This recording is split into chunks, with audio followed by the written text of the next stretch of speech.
কিন্তু যাদের সাথে আমি দীর্ঘ ৬২ বছর এখানে অতিবাহিত করেছিলাম, আর একটা স্বপ্ন নিয়ে আমি শিক্ষক হয়েছিলাম। আমার প্রিয় ছাত্রীরা, আমি ঢাকায় শিক্ষক হই নাই, আমি স্বেচ্ছায় শিক্ষক হয়েছি।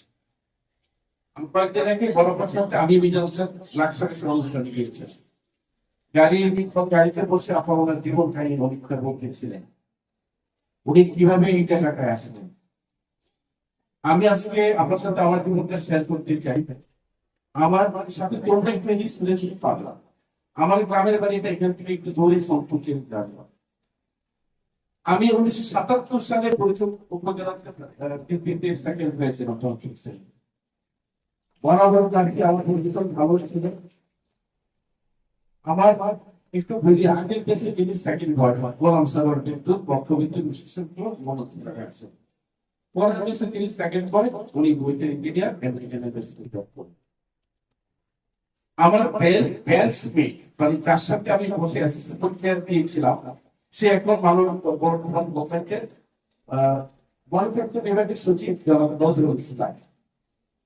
আমি এসএসসি মাস্টার পদের সাথে বলি, ওনার উদ্দেশ্যটা আমি একটু বলবো। নজরুল 674 পেজ, আমি 674 পেয়েছিলাম, নজরুল 672 পেয়েছিল। সে আজকে সচিব আর আমি তোমাদের শিক্ষক। আমাকে অনেকে প্রশ্ন করে, আপনার এই যে শিক্ষক হওয়া আপনার সাথে যে অনেক এগিয়ে গেল, আমি বললাম আমি অনেক হ্যাপি। তারপর আমার আজকে প্রোগ্রাম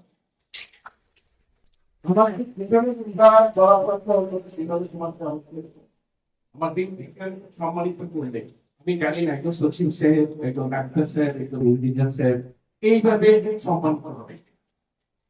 আমার জীবনটা করছে আমি গ্রামের একজন সচ্ছল পরিবারের ছেড়েই ছিলাম। আমি যখন বিক্রয় পড়ি, আমার বাবা তেমন কিছু করতেন না, আমার বড় বড় ছোট চাকরি করতেন, ওনারা বুঝে নাই আমাকে শহরে লিখে পড়াতে হবে বলে আমি ট্রেনে আসা যাওয়া করতেছি। রাজাপুর স্টেশন থেকে ইউনিভার্সিটি ইন্টারনেট লাইফটা যদি ক্ষতিগ্রস্ত হয়ে যায়, তখন আমার মনে একটা যখন নাকি এই ইন্টারনেট পাসটা আমার নর্মাল এজের চেয়ে বা সময়ের 4-2 বছর পরে আমি পাস করি।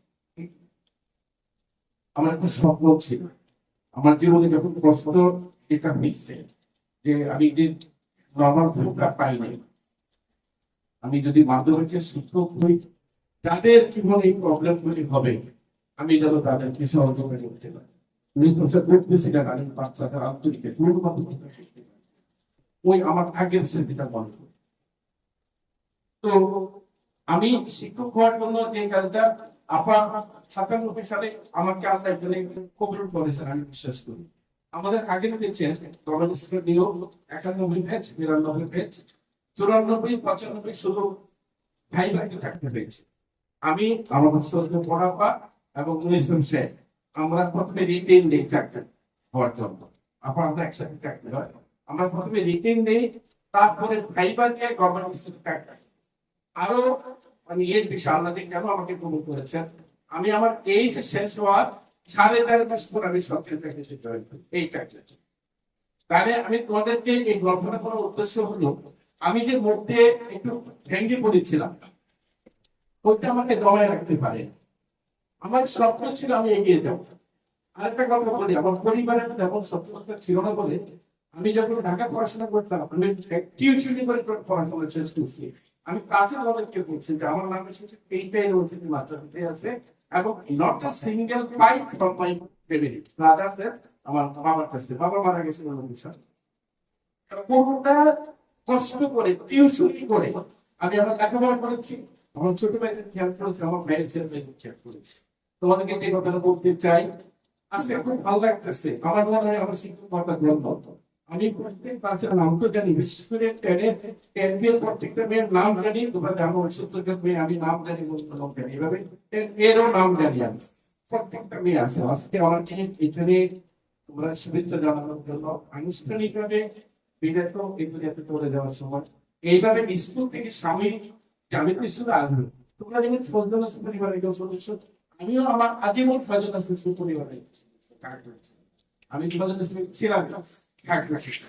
এইভাবে সবাই আমার খুব কম্পারিজেন সহ আমার জীবন ধন্য আমি মনে করি আমার শিক্ষক পড়া যে সম্পর্কটা ছিল সেটা ধর্ম আমরা কথা থেকে একটা কথা আমি বলছি আমি ক্লাসে বলেছিলাম একটা উদাহরণ দিয়েছিলাম আমার রিলেটিভের ডিভোর্স হয়ে গিয়েছিল মানে এমনিতেও প্রবাসী একটা ছেলের সঙ্গে বিয়ে হয়েছিল ছেলেটা একটু উল্টা উল্টা ছিল তার ডিভোর্স হয়ে গেল মেয়েটা এখন মিনিস্ট্রিতে স্টেট ইউনিভার্সিটিতে সে নিজের আইডি দিয়ে পড়াশোনা হয়তো সে আগে আমেরিকা তার পরিবার চেয়েছিল সে ছেলের সাথে আমেরিকা যাবে ছেলের পরিচয়ে আর মেয়েটা এখন কি করলো ডিভোর্স পর সে এখন তার নিজের আইডিতে মিনিস্ট্রিতে স্টেট ইউনিভার্সিটিতে সে অনার্স করতেছে তোমরা যদি কখনো একটু পিছাইয়া দাও তারপর আমি কালকে একটা কথা বলতেছিলাম সারার সাথে যখন কথা বলি রাইসের সাথে যখন কথা বলি আমি কিছু কথা তাদের সাথে বলছিলাম যে এখানে যারা চুনাইনা যারা আছে আমরা পরে বলি চুনাইনা আছে আছে আমাদের মালিহারা আছে শান্তিদা অথবা আনিসা যারা আছে তাদের চেয়ে কোনো মেয়ে কোনো অংশ কম না সমগ্র বাগানে ধর্মগ্রহণ করে সবার পর থেকে দেখা আছে এটা হলো এরা লাকি আমার অঙ্কিতারা বা গুনাইনা শান্তিদারা বা যারা গার্ডিয়ান ছিল এদেরকে from the very beginning nursing করে একটা জায়গায় নিয়ে এসছে তোমাদের হচ্ছে শারীরিক কারণ টেকুনো কারণ পরিবার একটু ইয়ার কারণে তোমরা আসতে পারো না আশা করি তোমরা চলে যাবে সেই দোয়া আমার তোমাদের জন্য রইলো একদম ভালো মানুষ হবে মেয়েদেরকে একটা কথা কাকে যখন বলছিলাম যে কখনো মাখার মতো করবে না কথার অর্থ কি তুমি কোন একটা অন্যায় করেছো এটা যেন মাখার মতো করতে নিজের বিবেকের কাছে ঠিক থাকবে সারা জীবন সব থাকবে যে আমি কোনো অন্যায়ের সাথে জড়িত না আমি অন্যায় করি আর আত্মবিশ্বাসটা এরকম হবে আমি পারি আমি পারি এই আত্মবিশ্বাস যদি হয়ে যায় তাই ইনশাআল্লাহ তোমার সফল হয়ে যাবে এই সকলকে ধৈর্য দেন কথা শোনার জন্য এই আয়োজন করার জন্য ধন্যবাদ আমার জন্য দোয়া করো আমার স্টেজ দুয়াটার জন্য মানে যেভাবে ছিলাম আল্লাহ যেন একটু সুস্থ রাখেন সুস্থভাবে আমার মৃত্যুটা হয় আর ধর্মীয় অনুষ্ঠানের মধ্যে যেন আমি আমার জীবনটা শেষ করতে পারি সকলকে ধন্যবাদ আসসালামু আলাইকুম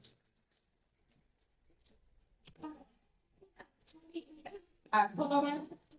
আসসালামু আলাইকুম আমার প্রিয় সহকর্মী যিনি কিছুদিনের মধ্যে আমাদেরকে বিদায় নেবেন অন্যান্য সহকর্মীবৃন্দ এবং প্রিয় শিক্ষার্থী আজকে সিরাজ স্যারের কথায় যদি প্রথম শুরু করি বলবো স্যারের সাথে সম্ভবত এখানকার সবার আগে আমার পরিচয়